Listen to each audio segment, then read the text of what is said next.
En riesgo vital continúa internado un niño de solo 3 años tras recibir un disparo mientras jugaba al interior de su casa en San Bernardo. Un hecho que se suma a otros 2 menores de edad que resultaron heridos en una balacera registrada en una feria navideña en La Pintana. Todo durante este fin de semana pasado. Son niños inocentes que se ven afectados por situaciones de violencia en su entorno. Vamos a conversar más sobre este tema. Nos acompaña para esto el defensor de la niñez, Anuar Quecille. Muchísimas gracias por estar con nosotros y bienvenido. ¿Qué tal, Anuar? ¿Cómo le va? Buen día. Hola, muy buenos días, Davos. Buenos días, Carla.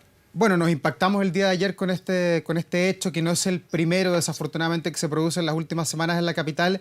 ¿A usted, como defensor de la niñez, le sorprende este hecho? ¿Le sorprende que aparezcan niños involucrados en balas locas, en asesinatos? Entiendo que ha habido 33 menores de edad, que eso han sido parte de los casi 600 homicidios que ha tenido Chile en los últimos meses. ¿Le llegó la hora a los niños? A ver, estamos frente a un fenómeno que, por lo demás, lo hemos podido ver en los medios de comunicación, es bastante preocupante. Si probablemente hubiésemos estado hablando de esto hace 10 años atrás, probablemente nos hubiese sorprendido bastante, porque el homicidio de niños, niñas y adolescentes no era una de las principales causas a nivel nacional en cuanto a, sobre todo, muertes que están asociadas a utilización de armas de fuego.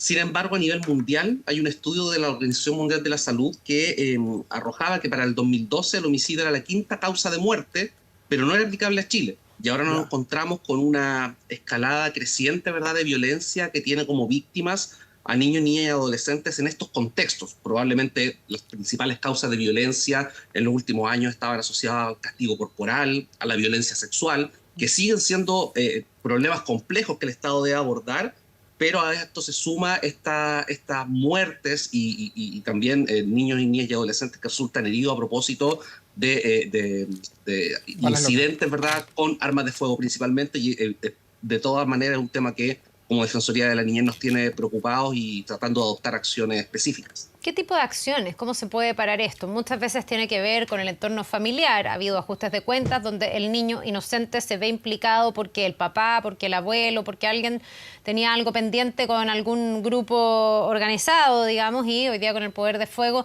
terminan siendo ellos los que pagan el costo mayor. ¿Cómo o de qué manera esto se podría solucionar, cambiar, prevenir sobre todo?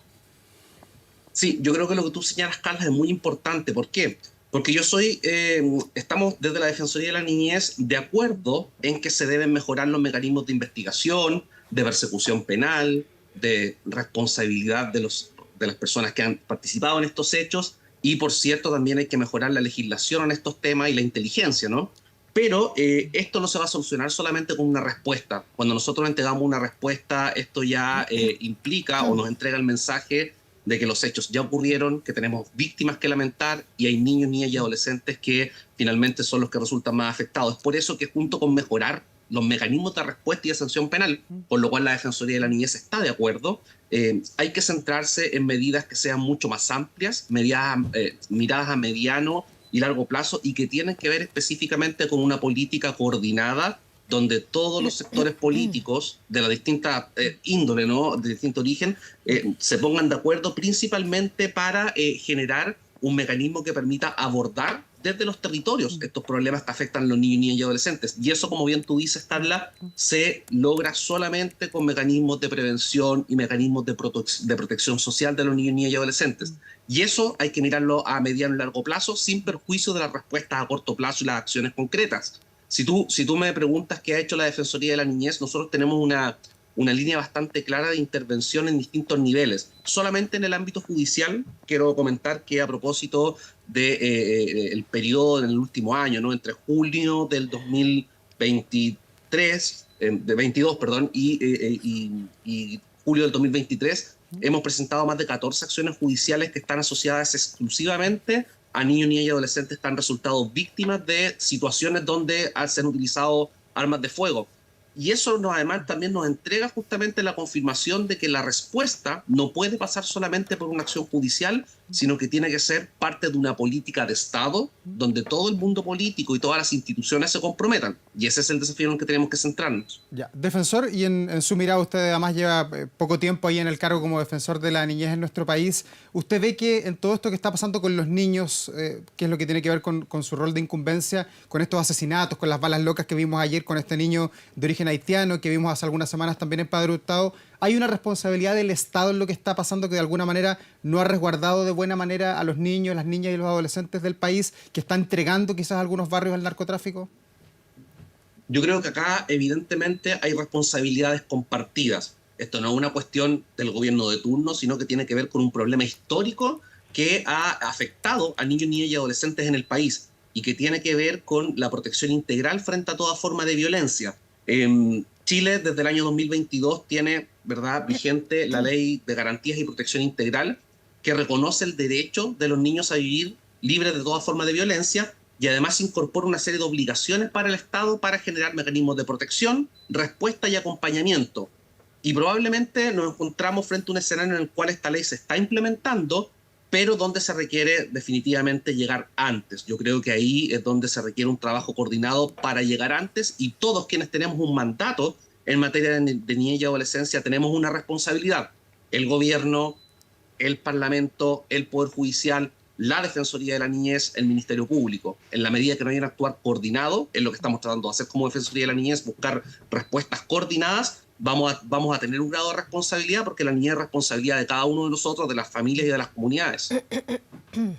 Y en términos de, mirando esto desde la otra cara de la moneda, ¿no? De los niños que también protagonizan hechos de este tipo, porque aquí también tenemos una delincuencia que lamentablemente está partiendo antes. Mientras más chicos son más osados, calibran mucho menos como las consecuencias de sus actos y muchas veces son utilizados por bandas también para cometer los delitos. Ahí claramente hay primero una vulneración y luego hay un problema respecto de cómo se sanciona. ¿Qué mirada tienen desde la Defensoría de la Niñez en este sentido? ¿Cómo prevenir la carrera delictual de los niños? Niños, entendamos que es todo menor de 18 años según la Convención de los Derechos del Niño. Y también en el fondo, ¿cómo sancionar a ese niño que comienza una carrera delictual? Nosotros como Defensoría de la Niñez hemos hecho un trabajo de mirar y sistematizar las cifras de participación de adolescentes imputables, ¿no?, en hechos delictivos, y nos hemos dado cuenta que la información disponible, tanto aquella que ha generado la Defensoría de la Niñez como la información pública que está disponible en el Poder Judicial o el Ministerio Público o la propia Defensoría Penal Pública, son coincidentes en indicar, ¿verdad?, que existe un descenso sostenido de los delitos que cometen los niños, niñas y adolescentes y del número de niños, niñas y adolescentes que se relacionan con el sistema penal. Es decir, esa cifra va a la baja sin perjuicio de un leve aumento durante este último año. Pero eso no quiere decir que no haya un problema. Y tenemos un problema serio. Que el gran problema que enfrenta Chile en estos casos es que los delitos por los cuales los adolescentes se están relacionando con el mundo penal son delitos más graves. Es decir, un adolescente que ingresa al sistema penal por un delito contra la propiedad, por un hurto simple, después vuelve al sistema penal habiendo cometido un delito mucho más violento. Entonces el problema pasa por dos cosas. En primer lugar, es que existe una escalada de violencia. Los adolescentes cada vez cometen delitos más violentos. Y lo segundo tiene que ver con que estas cifras nos arrojan que existe un desafío que está asociado a la necesidad de generar un sistema concreto de reinserción social, que es una de las cosas que está haciendo el Estado a propósito de la instalación del Servicio Nacional de Reinserción Social Juvenil. Sin perjuicio de ello, uno de los principales desafíos que enfrentamos tiene que ver precisamente, como tú señalabas, a propósito de generar mecanismos de prevención, ¿verdad?, que motiven el desistimiento delictual. Claro. Y evidentemente esto no se logra sin protección social. Claro, porque uno piensa en los países desarrollados también como la labor preventiva del Estado, de las autoridades, es mucho más activa. Cuando hay niños que en el fondo pueden estar en algún riesgo social dentro de su casa, dentro de su entorno, de su barrio, se está muy encima. Incluso hay padres que pierden la custodia, la tutela, porque hay un servicio que se preocupa de que esos niños desde que reciban su alimentación, no sean golpeados, pero además que no se expongan a situaciones de riesgo. Acá, en algunos casos, puede haber familias que no están protegiendo de la manera que se requiere a esos niños, y ahí no sé cuánto puede hacer el Estado para defender a esos niños, porque es su entorno más próximo. Y otros que son más inocentes todavía, en el sentido de que ahí sí que no depende de los papás. Están, por ejemplo, en barrios que han ido siendo tomados por el narco, por el crimen organizado, cuyos padres querrían proteger a sus niños, pero terminan con sus niños súper expuestos y terminamos con niños que están comiendo en su silla de guagua, baleados. ¿Qué puede hacer el Estado para llegar antes? Para intervenir esos barrios, para cuidar a sus niños, para sacar a niños de entornos familiares que sean complejos, difíciles y que solo les muestran el camino delictual como la alternativa para el futuro. Eso pasa harto. ¿Hay institucionalidad para enfrentar el problema o no? A ver, solamente abordar justamente a propósito de lo que señalaba Carla, un tema que quedó pendiente de la pregunta anterior, que tiene que ver con la postura de la Defensoría de la Niñez respecto a que es necesario mejorar el sistema penal para poder establecer agravantes para adultos que utilicen adolescentes y niños, ¿verdad?, en la comisión de delitos. En eso no nos equivoquemos, la Defensoría de la Niñez no es un organismo que aboga por la abolición de la responsabilidad penal, en ningún caso. Pero la respuesta a esto, y justamente tomando también lo que indicaba Davo respecto a si hay institucionalidad, yo diría que el gran problema pasa precisamente por eso, por la protección social. En la medida que niños, niñas y adolescentes van al colegio, viven en un barrio amigable, libres de funerales narcos, de juegos artificiales, ¿no?, viven en entornos seguros, tienen una alimentación adecuada, acceden al sistema de salud, las posibilidades que cometan delitos son menores, disminuyen notablemente. Eso se denomina prevención primaria. Luego está la prevención secundaria, que tiene que ver con cómo el Estado se focaliza en aquellos grupos de riesgo para que no cometan delitos, y finalmente la prevención terciaria, que está vinculada con aquellos adolescentes que ya han cometido, generar mecanismos para que no vuelvan a delinquir. Y a propósito de lo que indicaba Davo sobre si hay o no institucionalidad, actualmente el Estado se encuentra en proceso de instalación del Servicio Nacional de Reinserción Social Juvenil, y el 13 de enero es el plazo legal de la ley 21.527 para instalar este servicio, que conlleva mecanismos de prevención del delito, depende del Ministerio de Justicia y también del Ministerio del Interior la prevención del delito, conlleva mecanismos de respuesta efectiva, y finalmente sistemas pertinentes de reinserción. Yo creo que en la reinserción efectiva donde tenemos un problema importante. Y solamente para terminar, Davor, una de las cosas que se incorpora y que nosotros como Defensoría de la Niñez vamos a monitorear que sea así, es que se incorpora un mecanismo de acompañamiento. Es decir, no se agota, la labor del Estado no se agota cuando un adolescente cumple una sanción, sino que se debe generar un mecanismo de acompañamiento, de preparación para la vida independiente, para que precisamente ese adolescente no vuelva al mismo entorno que le llevó a delinquir, sino que justamente se produzca esta conducta de desistimiento. Ya, Anuar, y viendo la magnitud del problema del cual estamos conversando, usted que está recién asumido, ¿qué legado encontró ahí en la Defensoría de la Niñez? Porque muchos en su minuto acusaron que la Defensoría de la Niñez tenía un sesgo político, que estaba tomada por una orientación ideológica de cómo enfrentar los problemas. Incluso hay que recordar que más de 50 parlamentarios pidieron a la Corte Suprema que destituya a su antecesora. No se logró finalmente. ¿Usted con qué se encontró? A ver, yo me encuentro con un equipo bastante transversal en cuanto a las posturas para poder trabajar. Además, también una de las cosas que yo manifesté en mi postulación ante el Congreso Nacional fue que la Defensoría de la Niñez debe ser una institución que tenga la capacidad de sentarse con cada uno de los sectores. Es lo que precisamente hemos hecho. Nos hemos juntado con autoridades de gobierno, nos hemos juntado con autoridades de la oposición, porque la protección de la niñez no tiene que tener, ¿verdad?, un sesgo político. Tenemos que tener la capacidad de construir puentes transversales.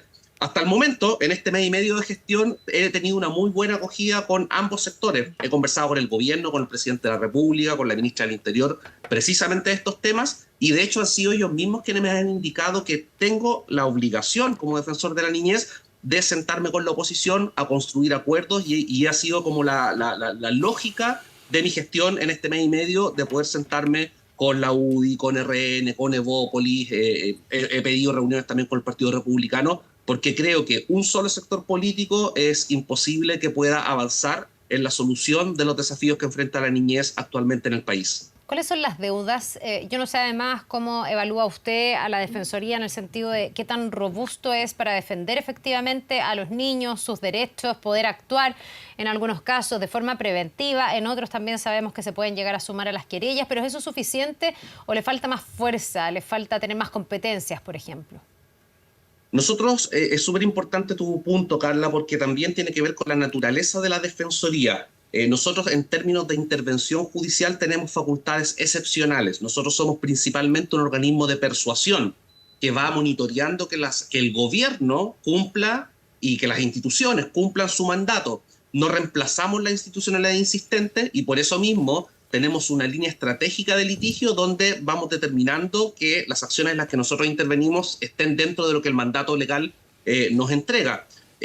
Sin embargo, creo que el punto más importante del rol de la Defensoría tiene que ver precisamente con la persuasión y con la visibilización de los niños, niñas y adolescentes en estas políticas públicas. Desde esa mirada, yo no sé si faltarán más competencias. Lo que falta, evidentemente, es robustecer a la Defensoría en cuanto a los equipos, en cuanto a la llegada territorial. Actualmente estamos solamente en 7 regiones del país. Tenemos una deuda con la llegada a los territorios para poder atender a los niños, niñas y adolescentes, canalizar sus denuncias y evidentemente proteger sus derechos. Yo creo que por ahí radica el tema. ¿Por qué?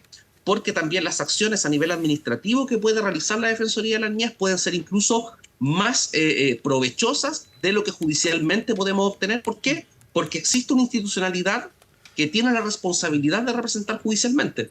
Nosotros lo hacemos evidentemente en casos que son emblemáticos. Por ejemplo, el caso del niño que lamentablemente murió en Padre Hurtado es un caso que está dentro de nuestras competencias para intervenir. En estos casos sucedido el fin de semana de Navidad, ¿verdad? En La Florida, en San Bernardo, en Mariquina, son temas que estamos evaluando y recabando los antecedentes para ver si intervenimos judicialmente o no, siempre resguardando la integridad de los niños y sus familias, ¿verdad? Para evitar los procesos de revictimización que son tan complejos en estos escenarios. Entonces yo creo que necesitamos fortalecer nuestro equipo, fortalecer las competencias de persuasión y evidentemente generar un litigio estratégico para que la gente comprenda cuál es el rol que tiene la Defensoría en concreto. Anuar Quisille, defensor de la niñez, muchas gracias por esta entrevista. Mucho éxito también en su gestión que está recién comenzando y que vemos tiene muchas tareas y desafíos por delante. Gracias. Muchas gracias. Que esté muy bien. Que le Gracias, vaya buen bien. día. Nos vemos.